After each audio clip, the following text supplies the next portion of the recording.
మిథున్ రాశి వారికి ఈ జనవరి నెలలో అనుకూలించేటువంటి గ్రహాల సంఖ్యను కనుక చూస్తే ఇక్కడ ఈ నెల 22వ తారీఖు వరకు ఇక్కడ కుజుడు స్తంభించిన 2వ స్థానంలోనే ఉంటారు కాబట్టి అది పెద్ద దోషమేం కాదు. ఈ నెలాఖరులో అంటే 22వ తారీఖున కుజుడు మరలా జన్మరాశి సంచారం చేస్తారు కాబట్టి అది జన్మకుజుడు దోషం, మరలా కుజస్తంభన దోషం వస్తుంది. అదొకటి ప్రధానంగా ఈ నెలలో మనం గుర్తుపెట్టుకోవాలి. గురుడు వక్రించిన తాలూకు ఫలితాలు ఈ రాశి వారికి అనుకూలంగానే ఉన్నాయి. అలాగే 15వ తారీఖు వరకు సప్తమంలో రవి బుధులు మిశ్రమమైనటువంటి ఫలితాలు వారు ఏమో అనుకూలమైనటువంటి గ్రహాలు కాదు. అయితే 15వ తారీఖు తర్వాత అష్టమ రవి వెళ్ళి అష్టమ రవి జన్మకుజుడు మరి నెల మధ్య నుండి వెళ్ళే కొద్దీ అష్టమ రవి జన్మకుజుడు దోషాలు అవి కొద్దిగా వస్తున్నాయి కాబట్టి అది ప్రధానంగా దృష్టిలో పెట్టుకోవాలి. ఈ మాసం మొత్తం కూడా సరే ఇలాంటి గ్రహస్థితిని చూసినప్పుడు కేవలం ఒకే ఒక్క గ్రహం తాలూకు బలం మీద ఆధారపడి మాత్రమే మిథున రాశి వారు ముందుకు వెళ్ళవలసి వస్తుంది. అదే దశమంలో ఉండేటువంటి రాహు, అలాగే సరే వక్రించినటువంటి గురువు ఎలాగో అనుకూలంగా ఉన్నారు. అయినప్పటికీ కూడా ప్రధానంగా రాహు బలం, దశమంలో ఉండేటువంటి రాహు బలం మీదే మనస్సౌఖ్యం, సదానందం, అభీష్ట సుఖభోజనం, కర్మసిద్ధిర్ బలం పుష్టిం అన్నారు. శాస్త్రంలో చాలా రాహు గురించి చాలా గొప్పగా మాట్లాడారు.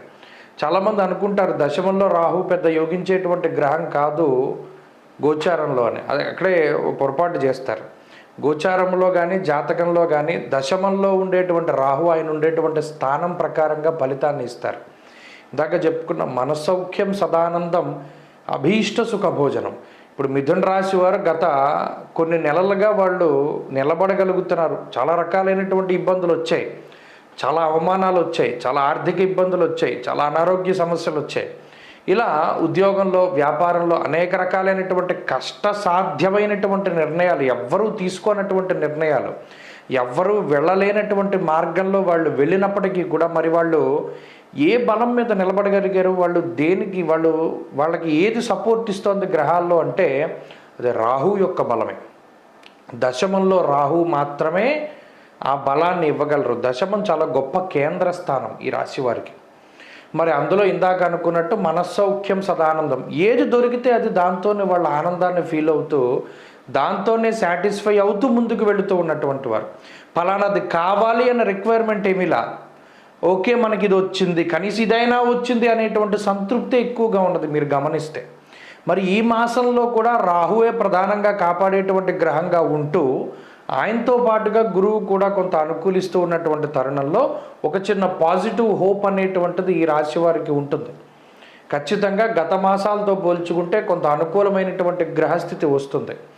కుటుంబ పరంగా కానీ, ఆరోగ్యపరంగా కానీ, ఉద్యోగ వ్యాపారాల పరంగా కానీ, లేదా మరే ఇతరత్ర పరిస్థితుల్లో అయినా సరే, రిలేషన్షిప్లో కానివ్వండి, వివాహాది శుభకార్యక్రమాల విషయాల్లో కానివ్వండి, ఇవి కొన్ని పనులు ముందుకెళ్ళేటువంటి పరిస్థితులు ఉన్నాయి. అయితే స్టిల్ జనవరి నెల మరలా ఇది పేషెన్స్ని టెస్ట్ చేసేటువంటి నెలే. ఎందుకంటే మరి అటు కుజస్తంభన మరలా జన్మరాశిలోకి వస్తుంది, అష్టమ రవి యొక్క దోషం వస్తుంది కాబట్టి ఖచ్చితంగా ఇందులో కూడా కొన్ని ఇబ్బందికరమైనటువంటి విషయాలు ఉన్నాయి, అనవసరమైనటువంటి ప్రయాణాలు ఉన్నాయి, అనవసరమైనటువంటి డబ్బు ఖర్చు ఉన్నది, నిందారోపణలు ఉన్నాయి, కోపం, విపరీతమైనటువంటి కోపాన్ని కలిగించేటువంటి విషయాలు కూడా చాలా ఉన్నాయి. అయినప్పటికీ కూడా అయితే ఈ గ్రహస్థితి ఇది మనం ఎందుకు తెలుసుకోవాలి జ్యోతిష్యం, మనకున్న గ్రహస్థితి ఇది అని తెలుసుకునేటువంటి విధానంలో ఓకే గ్రహగతులు ఎలా ఉన్నాయి కాబట్టి మనకి ఫలితాలు వస్తాయి కాబట్టి వీటి నుండి మనం ఎంతవరకు తప్పించుకోగలం అనుకునే ముందుకు వెళుతూ ఉండాలి.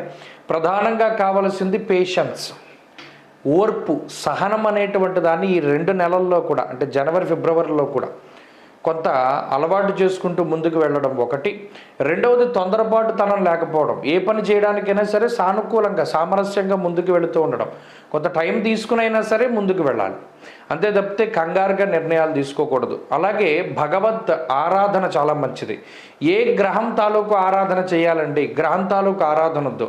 మిథున రాశి వారు మీరు పుట్టినటువంటి వారు మృగశిర 3, 4 పాదాల్లోనూ, ఆరుద్రలోనూ, పునర్వసు 1, 2, 3 పాదాల్లో పుట్టుంటారు.